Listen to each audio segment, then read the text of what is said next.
Albert Einstein, Richard Branson, Bill Gates, John F. Kennedy, Tony Robbins, Michael Phelps, Will Smith. That sounds like a list of highly successful titans in a variety of industries. What else do they have in common? Well, they all have ADHD, but you don't hear much about that, do you? You know what you hear even less about? The successful women navigating ADHD. And that's exactly why I started this podcast, ADHD for Smartass Women. I'm your host, Tracy Otsuka. I'm an attorney, not a doctor, a lifelong student, not a coach. I'm also the creator of Cortography, a patent-pending system that helps people like you figure out what they should do with their life. And we're here today to talk ADHD, your superpowers, your symptoms, your workarounds, and how you proudly stand out instead of trying to fit in. I credit my ADHD for some of my greatest superpowers. And you know what? I spy a happier life for you too. So without further ado, a shiny new episode is starting now.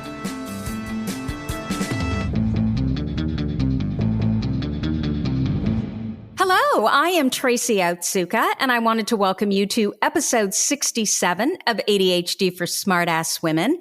In this episode, I am going to introduce you to Vera Bursama. Like many of us, I think I got the name right. Like many of us with ADHD, she has had a very diverse career path. Vera has worked, among other things, as a volunteer firefighter, EMT, soccer coach, Trader Joe's assistant manager, and bookkeeper. While earning her MBA and after, she worked as a staff accountant for at least 8 different companies, but still struggled to find her place. It all finally came together when Vera decided to take the entrepreneurial route as owner and founder of Verified Accounting. And she's going to share with us what that led to and the very path, the Vera path she took to get there.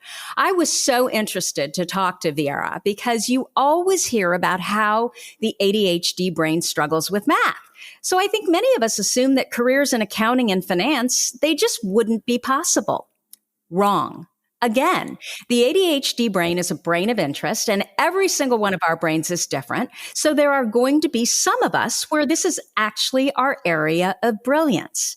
In fact, Vera is going to tell us how she took her nonlinear brain and created a really interesting niche for herself in accounting. Vera is also happily married and the mother to a giant German Shepherd Rottweiler mix named Atlas. So Vera, did I get all that right? Oh yeah, you're good. You nailed it. Perfect. Okay. So Vera, I want to hear all about your business, but before we go there, I really want people to get to know you first. So in that regard, would it be okay if we talked about ADHD first? Sure. Wonderful. So could we start back to when you were a child? And can we talk about when you were diagnosed? Very vague memories of me being an absolute hellion as a kid. My mom used to say I was a pip, which I think is not a compliment. I was very, very spunky and just a ginormous pain in the ass who just never shut up, which is still true. And then I think it was maybe 6th grade. My sister had gone through some psychological testing and my parents decided to do some for me as well. And it was explained to me, we are going to do this test to see what your learning style is because we want to learn how to customize your classes and work with your teachers and make sure that you are getting the most out of these things. And I remember taking like a 6-hour test and I just remember doodling the whole time. And it came back that I was ADHD with the primarily inattentive type. And my dad really, really wanted me to go on meds and I was really against it for a long time. And I finally did it. I think it was middle school-ish. I was on a very, very low dose of Adderall, something like 5 milligrams time released. And I guess it worked. I mean, we weren't dealing with anything else other than giving me medication. And I still really struggled socially, although I think I was probably a pretty good student. I don't know. Okay. So you think it was your parents decided to do it because, as you said, you were a giant pain in the ass, you were struggling socially, but you don't remember having problems with schoolwork ever. You got good grades and. Well, I went to a Waldorf school locally, and it was never the grades that were the problem, and that's still true. But I had a tendency to look at rules and say, well, if that doesn't make sense, I'm just not going to do it. Oh, and that's so ADHD. Yeah, you can't really do that in school. They don't like that. My good friend Carrie had me take the 4 Tendencies test, I think it's called. And I'm a questioner, and there's no question. I'm definitely a questioner. I'm always going, yep, nope, that rule makes sense. We're going to follow it. Or nope, that rule's dumb on principle. We're just not going to do it. Nobody else has to follow it either. Okay. So it was never about, you always knew that you were smart. It was just you were constantly challenging everything. I challenged things all the time. I was probably a terrible student to have in class. I've always kind of been the class clown. I'm always the one who speaks up and answers things, but I tend to always just make people laugh. I generally have the right answer, but it isn't like super in depth, or that's just not, I don't know, I wanted to have fun more than I wanted to learn, I guess. And I had some struggles with a particular teacher who I watched abuse feels like a really strong word, but he did like pick him up by the collar of his shirt and shake him in the air and like drop him on the floor. And it was like the poor kid did not come back to class and had like a meltdown and dropped out of school. And it was around then that I just kind of became an ass. And I just didn't listen, and I wouldn't cooperate, and I wouldn't do anything he wanted. And I was in a lot of in-school suspensions. So Vera, it sounds like you had no respect for this teacher, and certainly not his methods of teaching. Well, yeah, if you don't treat people respectfully, I'm not going to give you any. Yeah, that's, again, you sound like my son. I mean, and it wasn't me that I didn't, it was like, you can't treat anybody like this, and I'm just not going to respect it. So I ended up leaving Waldorf school and going to Wildwood Elementary, where I, again, super struggled. Was that a public school or a private school? Public school, yep. And I really struggled socially. I really didn't fit in. So Vera, what do you mean when you say you struggled socially? What did that look like? It looked like me talking too much. I mean, I didn't know what it looked like, but because I wasn't the person who had a problem with it, and people weren't telling me what I was doing wrong. They were just picking on me like it was some kind of sport. Oh, and I can't even imagine how frustrating that is when you don't understand what it is that you're even doing. I mean, if someone had sat you down and said ABC, you would have developed some sort of awareness, right? Around what it was that you were even doing. Yeah. Yeah. That sucks. I'm sorry. I'm sorry to hear that, because I know how that can affect us, right? From there on out. So tell me then what happened. So it sounds like you were a good student. You did struggle socially. You were diagnosed with ADHD. You were talking all the time. So your family was a loving, supportive family, right? Yeah. Current tense is they're awesome. And my family's amazing. So what happened then when you got to high school? Oh, man. Nothing good. My tendency to disrupt a class was probably went above and beyond. I spent a lot of time in school suspension, and then they started sending me home, and my brain started going, "Oh, this is a cool reward. I'm just going to keep doing this." Right. Duh. So I ended up I basically turned into a townie kid. My mom worked a lot. I was raised by a stay-at-home dad who was amazing. And my mother was out shattering the glass ceiling, doing amazing things in the workforce, which is awesome. And I'm very close with both of them. And I was basically a latchkey kid, and I didn't have enough after school activities. Like, I wasn't being kept busy in the appropriate ways. And so my brain went and found stupid things to do. So how did your parents deal with that? Did you always feel like, they were supportive of you, or were they just so frustrated they didn't even know what to do? My mom once told me that I was lucky to make it to 17 because she almost smothered me with a pillow. Okay. So they had a sense of humor. They have a great sense of humor. I was a very unpleasant teenager. I was really solidly unpleasant, probably until about 20. But I think that it had a lot to do with just defensive mechanisms and having a chip and a whole bunch of other things. So I ended up just skipping school, smoking pot, sitting uptown until the next person came along with like, oh, I have a handle of, insert disgusting form of alcohol here. Like, let's go party. Mm-hmm. And I was never an addict. That's not the same thing. I was bored. Mm-hmm. It sounds like you were bored to death. It's exactly what it was, but I didn't know that. I had no idea. But all along you knew you were smart, right? I had a pretty decent, I was smart. My parents were constantly telling me that I was smart and that I could do better. They never wavered in their belief in me, even when I did. So they never gave up on you? Okay, so tell me what happened then.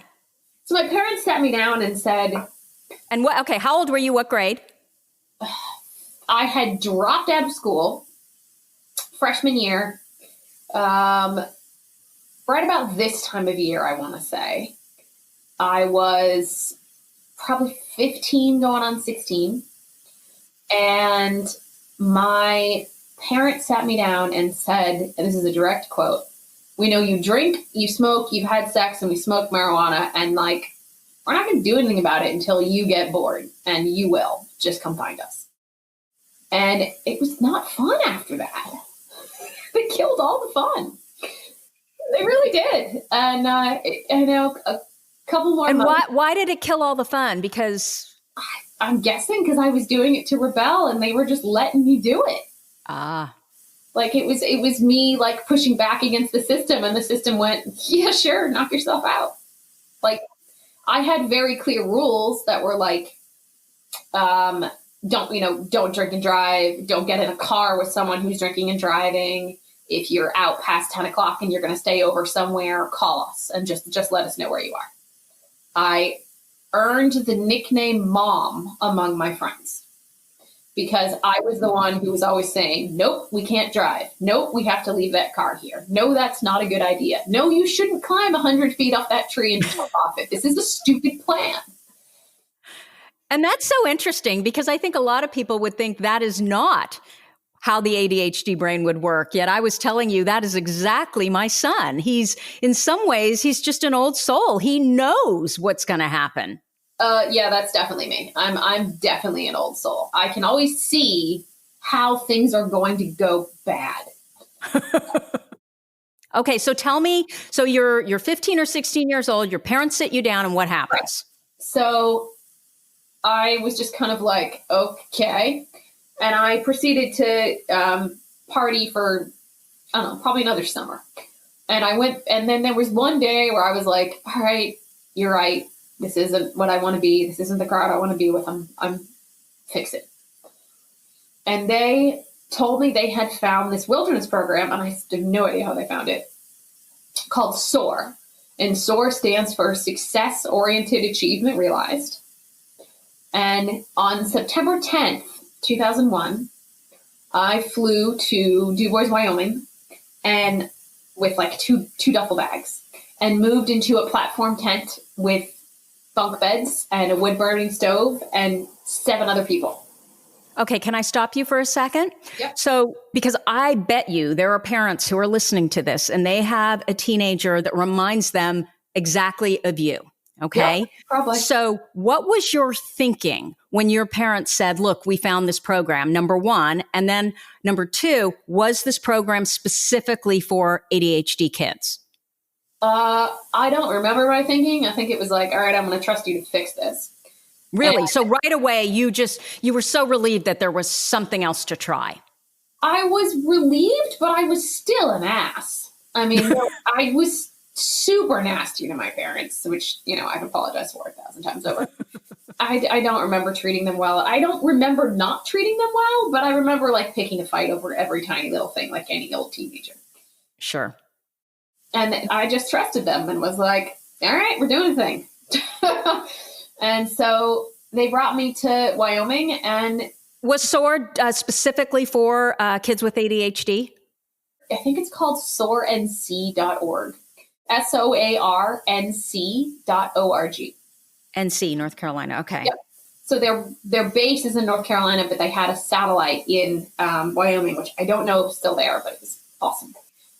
And this is one of those experiences that, looking back on it, I'm like, wow, that was such a good experience. And I had such a good, I learned so much, but it wasn't fun all the time. Like there were things like if every time you swore, you did 25 push-ups. So there were actual rules. And if you didn't follow the rules, there were, what's the word called? Consequences. Yeah. See, I can't even remember the word. So was Soar, again, Vera, I'm still not clear. Was it just for kids with ADHD? I think it's tailored toward kids with ADHD, but there were definitely people in the program who were also like potentially at-risk like people involved in organized kids who were getting involved in gangs and in organized crime. And I'm still close with most of the people in that program. The people I'm in touch with, like I'm still Facebook friends with my counselors, and like it's great. That's amazing. It's really awesome. So it was a program that was organized that you stayed on base 10 days out of each month, and 20 days out of each month, you went on a planned excursion that was planned by the kids in the program. I think the youngest girl in my group was 13, and I think it was either me or Krista was the oldest, and we were 16 or 17, somewhere in there. And we planned really everything except driving routes. And we went to almost every national park in the Southwest and camped, and we went mountain biking in Moab, and I think it was Big Bend National Park where we went to, and there were javelinas running wild all over our campsite. I can't find them, but I swear I have a picture somewhere of Krista having a tug of war with a javelina over a notebook because he wanted to take her homework, and she was like, no. And a javelina is a giant hog, if you look it up. It's really interesting. It's these really great memories and pictures and things. And about a month into the program, we all just started fighting like cats and dogs because we were so sick of each other. And then another month passed, and we were thick as thieves. And I mean, like I said, I've maintained relationships with almost every single one of them. I actually ended up in boarding school with one of them a couple of years later. So it was a really good experience. I think that you should get out and spend time and travel and see the national parks, and just because it's amazing, and you should see the world, and you should see what's there. And nature's very calming for those of us with ADD. Trust me on that one. Okay, so I'd like to know what happened at Soar that made such a difference to you. What was it specifically that you were doing? I mean, I get generally. Mm-hmm. That's an interesting question. I can't give you a specific. I can tell you that there were a lot of little things that added up to be things that matter. So we had to plan our own menus. We were given a budget of $1.50 per person per day. And they split us into two groups and said, okay, menu plan. And if you ran out of food, you basically ate ramen. And you had $25 given to you each week, probably by your parents. And you had to keep track of every cent. And you had to give the counselors a receipt. Basically, you had to keep a list of everything you spent and what it was spent on. And if you spent money on laundry or vending machine, then a counselor had to give you a written receipt. And planning and group consequences, we were expected to clean our bathrooms that we had. And if you were assigned to a clean group, and the group I remember the clearest is the girls versus the boys. And if one person didn't do their part of the bathroom as well as they could have, and we failed, we lost the use of the bathroom for a week. Oh my. We had to go outside. And the same thing happened for the kitchen and for various pieces of equipment. If you didn't clean it and put it away, then the whole group couldn't use it. And you learned really quickly that it wasn't about you. It was group consequences, which was a huge piece of it. It's almost like you learned how to become a member of a team. That's exactly what it was. It was team building. And years and years and years later, I remember having a phone call with my dad where we had talked about it. And I said, I I don't even feel ADD. I have really high functioning skills. And he said, Vera, you learned every single one of those at Soar. Like, you put things on calendars and write checklists and have structure because you were taught to do it as a child. You just don't remember. That is so interesting. So you were basically taught executive functioning skills. Yes. And it sounds like you and your team were making decisions for yourselves rather than having someone else tell you what to do, which sounds like it's perfect for the ADHD brain. We were making decisions, but they had to be approved. Okay. And then we also had things like if you insulted another person, you had to give them 3-ups, and they couldn't be physical. They had to be like, I enjoy talking with you, and I think you have a great attitude, and I think you're a really good artist. It couldn't be like, I like your hair. That wasn't a thing. We weren't allowed to do something like that. It really taught you to kind of dig deep, and that you had to get along because you were so stuck. We could not see anybody outside this program except occasionally we'd see the boys program. That's a whole other story. So this was all girls? No, it was co-ed, but the girls were older and the boys were younger because they didn't want to have problems. Okay. Yeah. Which is a really smart way to do it. So, yeah, I basically have little brothers that I keep in touch with.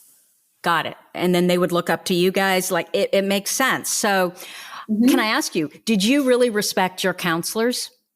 I really respected my woman counselor, a woman named Shannon, I think her name is Shannon Johnson. I think her name is Shannon Kimberly now. I respected her immensely. She managed to keep us structured and keep us in line, but let us have fun. And I really loved the second male counselor I had because he did the same thing. I didn't like our first male counselor, and I didn't like the counselor we had in the interim. I don't even remember his name because I thought they were more condescending and more on the you will respect me, or it doesn't work that way. Respect has to be mutual. It doesn't matter who you are. It doesn't matter if you're the janitor or the CEO. You have to respect each other, and you have to treat each other that way, or it's not going to end well for you, at least from where I sit. So would you say when you left Soar that you had developed a lot more confidence? Oof. That's a great question. I think I had the tools to be successful, but I wasn't yet using them correctly. And once I got back out in the real world, I got back to being bullied again because there weren't people that lived with me and were forced to be nice to me. The rules were different. Yeah. And you still didn't understand the rules. Nope. However, from what I've heard you say to me, Soar, that literally changed your life. Oh, yeah, for sure. For sure. That program. Okay. And we still don't know if it's around today, do we? Oh, it is. I don't know if it's in Wyoming, but it's definitely in North Carolina. The website talks about summer camps and things like that. You'd have to call them and ask them if the program with John and Jess in Du Bois, Wyoming is still there. Okay. I will look that up and I will put the information in the show notes for anybody that's interested. Okay. So you leave Soar and then tell me what happens next. I went to boarding school. How old were you then? God. Like about a year later? Yeah, 16 or 17. I'm really not sure, to be honest. But you're still in high school. And so did you go back and finish high school? I did not go back to Amherst High School. I went to a boarding school in upstate New York called Darrow that has about 126 kids in the entire school, which is grades 9 through 12. And I don't know if this is true, but I remember thinking this as a kid. This was a school that was primarily designed for kids who weren't making it in other schools. And so we were being given a second chance. Pretty much all of us were pretty rebellious. I bet if you polled that school, you'd find that there's a huge pile of people who have ADHD there. Yeah. But I was only there for 2 years. And the first year, I remember struggling really, really hard and just being a rebellious little shit and not fitting in. Because by the time I went there, I want to say I was 18. So I went to boarding school, and the interesting thing about Darrow is that it's exactly what you would expect at boarding school. It's completely based on the Shakers, which is, so on Fridays we had Shaker meeting, which is kind of like mindfulness meditation. So that was pretty helpful. I was involved in a sport year round, which was also really helpful. And I think it was once a month on Wednesdays, we did volunteer work from 9 to 12. It was called Hand to Heart, Heart to God. And I built houses with Habitat for Humanity. I worked in the yearbook. I helped tap trees for maple syrup. I'm sure there were more things. I just can't remember them all. But I was only there for a little while. And then they also do something at the end of the year called Spring Term, where you travel and learn about another culture. And I went to Mexico with a group of people, and we learned about the people who try to cross the border every day. And we learned about a program called Grupo Beta, and they will not help migrants cross the border, but they will give them water and food and try to convince them to go back. Mm-hmm. And it was just a really interesting, there were so many really incredible opportunities I had, and I wish that I had gotten to do them with people that liked me. Oh. So I was there for 2 years. The first year I was a rebel. The second year I fit in pretty damn well. I became a prefect. Think Harry Potter. And everything was going great. And, I was, my grades went up. Everything was fine. And then the summer rolled around and I basically had a meltdown. I was like, I'm not going back. I can't go back. And so my parents said, all right, figure it out. You have to graduate. And so I went to Amherst High School, and I found a program where you're enrolled in Amherst High School, but you attend Greenfield Community College. And so my senior year of high school and my freshman year of college were the same year. Say that again? Your senior year of high school, my senior year of high school, and my freshman year of college were the same year. Got it. Okay. And that's exactly what, my son's school at the time recommended that he do. Mm-hmm. Yeah. And that's how I fell into coaching. I ended up just seeing a bunch of kids playing, and I walked over and talked to the coach and was like, can I help? I was the coach's daughter like my whole life. I played varsity soccer. I miss it. And he was like, oh my God, I'm an ultimate coach. I would love to have you. And I just helped him coach for 2 years. And then 2 years later, they gave me my own middle school team. And I still have a bunch of those kids that I'm in touch with.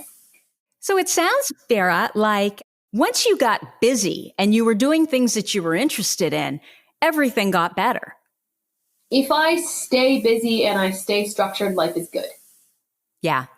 And my plan was to be a juvenile probation officer because it just made a lot of sense. It did. And I have a degree in criminal justice and a specialty in juvenile delinquency. It's technically sociology, but those are the subs. Mm-hmm. And my grandmother basically was like, girl, you were just bored. Like, you're really smart. You were just really, really bored. Yes. And this is why you didn't succeed before. She was the one telling my parents this all along. Wonderful. I'm sure they also knew. They're very smart. How did you end up deciding that, okay, I think I want to go back and get an MBA? I read What Color Is Your Parachute? And I took a Myers-Briggs test, and it had always come back that I should be in business. And my brain was always like, but I want to do social work. And I was finally like, fine, I'll go get an MBA because it's applicable to whatever. And I just need to finish a degree. So I started part-time online. I'm still working for the computer shop. I guess we can call me an office manager at this point. I'm understanding debits and credits and doing reconciliations and teaching myself PayPal recons and things that are hard. They're still hard. And I liked it and I was good at it. And I ended up putting myself out there and running my own little bookkeeping side company. And it didn't have a name. It was just me.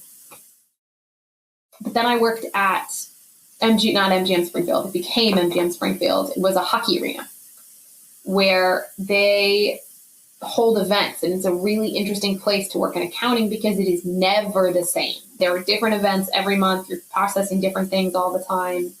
It's a it was an interesting place to work. I was really bored by being an accounts payable, whatever. So I finally finished my MBA online, which was tough, but worth it. And I started taking a bunch of, and I had also done this during graduate school. I took a bunch of temp jobs as an accountant, and I realized I really liked the work, but there was something that just never quite clicked. It wasn't, some of the bosses I didn't get along with, some of them I got along with, but the work was not satisfying, or I just didn't fit with the company, or I once went to a job interview where they called the temp agency and they said, we think she can do the job, but we don't like her personality. And it was a lot of that over and over and over and over and over and over. And I finally found a job that felt like a really good fit.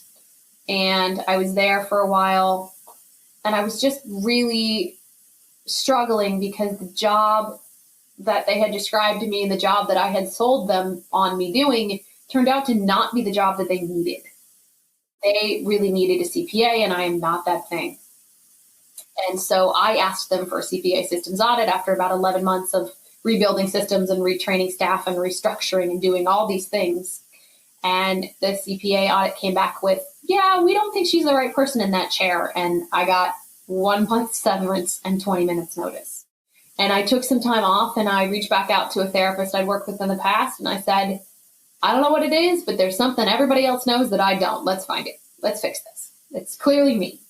And she gave me some really helpful tips, and I still implement them, and it's great. And she got me on the right medication, which worked really well for me. And my friend's apartment burned, and I had all this spare time, and I helped her put her life back together. And in doing so, I realized that, like, oh, this is a lot of different moving pieces, and it's a lot of, and I'm helping someone succeed, and this is what I want to do. Why can't I just do this from an accounting standpoint? I'm really good at QuickBooks. I'm really good at thinking outside the box. Why not make like a business consultant and try to make it real? Was that something you had wanted to do for a while? It was something that I had always considered, but was just like, I would never make money at this. This doesn't, there's not a market for this, all these things. And of course now there are QuickBook ads for what I freaking do. And it really annoys me because I'm like, I did that first. You can't take that from me. But I really specialize in helping people who are running businesses in a way that is not as efficient as it should be. I help people find efficiencies and fix things and make it like, I will take your Excel spreadsheets that you're running your business from, build you a chart of accounts and show you how it works and walk you through it and show you how to do the day-to-day. And then I just pop in once a month and do your reconciliations and meet with you and talk to you about what they mean and what your reports are and how they work, and what you're overspending on and what you're making money on and what you should maybe cut costs on, things like that. So do you go in there and you kind of oversee everything and see how all the pieces fit together?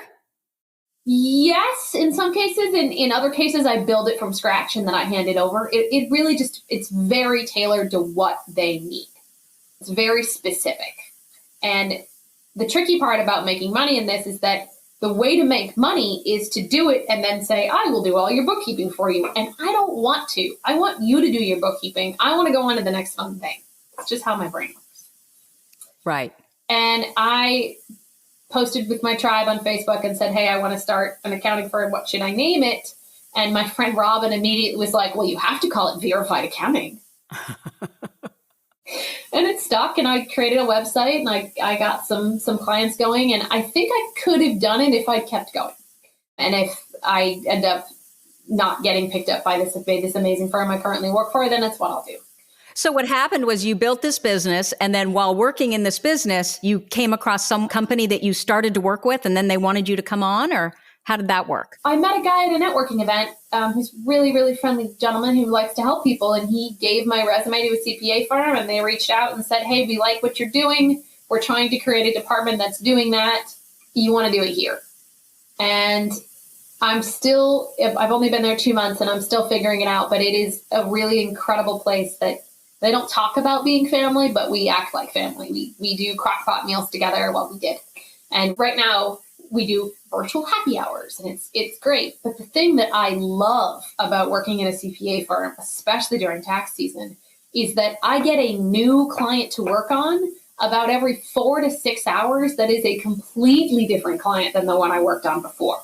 The procedure is always the same. The client is always different.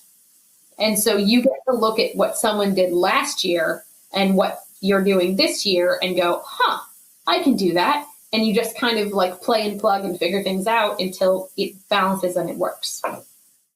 And is that what keeps it really interesting for you? It's really interesting. It's really satisfying. Once you're done, you're done. You're just like, okay, and that's gone off to a tax return and we're done now. What's next? And you don't end up doing the same thing over and over and over and over and over. And that, I think, is accounting isn't math. It's solving problems using numbers. It's not about doing math per se. There's some math for sure, but it's mostly logic, I think. And for the ADHD brain that's extremely rational, like I am, I'm definitely more of a thinker than I am a feeler, it works. It works really, really well. Well, and that's so interesting because you say it's about solving problems, which is what I think most of us do so well. Mm-hmm. Yep. We're all about thinking outside the box. And so there's a lot of ways to think about things. And I think that not everybody, until recently, I thought everybody can do it. I now know they can't. So Vera, how is it going with the social piece of the puzzle? Because it sounds like that was the last piece that you needed to crack. I wouldn't say I've cracked it because I don't think anybody ever is done growing. I think we're always trying to change and make things better. Believe it or not, I read Brené Brown's Braving the Wilderness. I love her.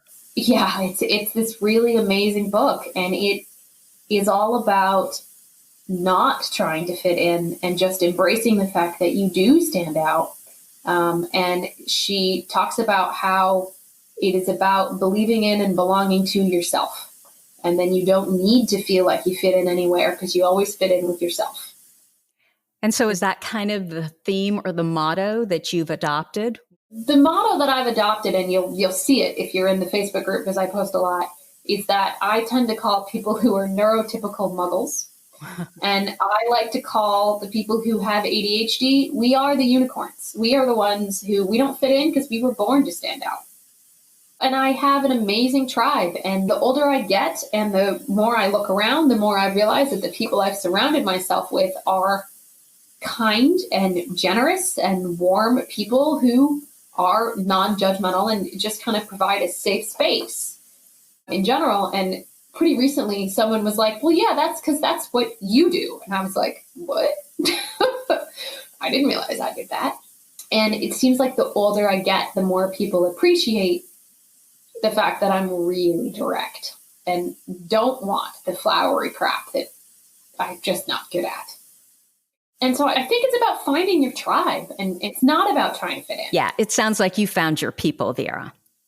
Yeah, for sure. And so when you look back on, when you were struggling, was it that you were constantly trying to kind of mold yourself into what it was that you thought they wanted and just never getting it right rather than finding people who just love you the way you are? Yep. That sounds accurate.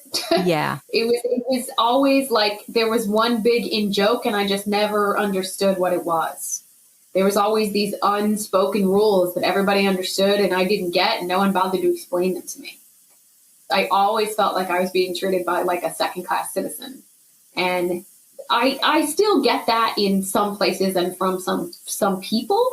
And I have learned to just go, well, I don't care about. I don't think that we have the ability to not care about everyone. Like people are like, I don't care what people think. And like, yeah, you can't say that about everyone, but you can pick the people you do care about. Right. I think that's what I did. That's wonderful. So Vera, before I let you go, would you share with us what your number one ADHD workaround is? Oh gosh. You got to give me something a little more specific than that. For what? Okay. Is there something that you do every day that, because I know that, Vera, you can't use medication like me. I can't use stimulants. Stimulant medication. Okay. I take Wellbutrin. And I know you're also really big, about cognitive behavioral therapy and doing things. I mean, you really wanted to learn about yourself. It wasn't enough to just take medication. So what is the thing that you do every day that really helps you with your ADHD symptoms? So for me, mine would be exercise. Okay. I plan. And what it means is that every day there's some sort of schedule. And one of the most helpful things that I've ever done in that regard is get a dog. Because every morning we need to go for a walk, and then we have to have breakfast. And then every evening he needs to go for a walk. Dad does that one, but he needs it. And then he gets to have dinner, and he needs to be trained. And there are pieces that something my therapist had told me, because I started seeing her again when I wasn't employed, was, okay, if you don't have a schedule, make one. Because you need structure. It's how you function. So make a schedule for yourself. So I have a schedule for what workouts I'm going to do for the week. I have a list of what I'm going to get done at work. I know exactly where I'm walking with my dog and who I'm walking with every single day. And if I don't, I just go to the local dog park and hope that my friends are there. And you need to have that structure, because if you just wing it, it's not going to work. I would also say mindfulness. I'll probably do a meditation after this to put back this gremlin that has been released, because if you let me talk too long, I get like a brain high and it's bad. So I just need to sit down and meditate. And it's just, you have to exercise and you have to live in the moment. And there's a lot of people out there right now who are really freaking out about what's going on with COVID and about what's going to happen and about where we're going to be in 2 years. And it's not doing you any good. If you worry, all you do is you give today's piece to tomorrow. And so that doesn't mean you shouldn't plan. It doesn't mean you should wing it, but find something every day that gives you joy and live in that moment and have that peace, and then plan for the rest. I love that. I think that's my best workaround. I love it. I think that so many of us, we balk against structure, but we need structure more than anyone, primarily because our brains aren't structured. So our surroundings need to be structured. And I love that you use your dog to plan your structure. And it makes complete sense. And then, of course, I am a huge proponent of mindfulness, especially, like you said, with what's going on today, because, we can just spiral down. We do that really well. But if we focus on the joy, we see more joy, right? Right. Okay, Vera, thank you so much for spending time with us here today. So if someone is listening to this and they want to know more about you and what you do, how can they get a hold of you? Well, I have a website, verifiedaccounting.com. It's VERAFIED accounting.com. And if you're sneaky and you know where to look, you will find Easter eggs about my dog right there on the website. I tell people that he is my chief security expert and the head of office morale. Okay, I love you because you have a sense of humor too. Oh, well. That's wonderful. Okay, so I'm going to have all of that in the show notes. So that is what I have for you for this week. As always, you're listening to ADHD for Smartass Women. If you like this episode with Vera, please let us know by leaving a review. Our goal is to change the conversation around ADHD, helping as many women as we possibly can learn how their ADHD brains work so that they too can discover their amazing strengths. And your reviews, they really help in that regard. For me, they're like those little gold stars we used to get on our work when we were kids in school.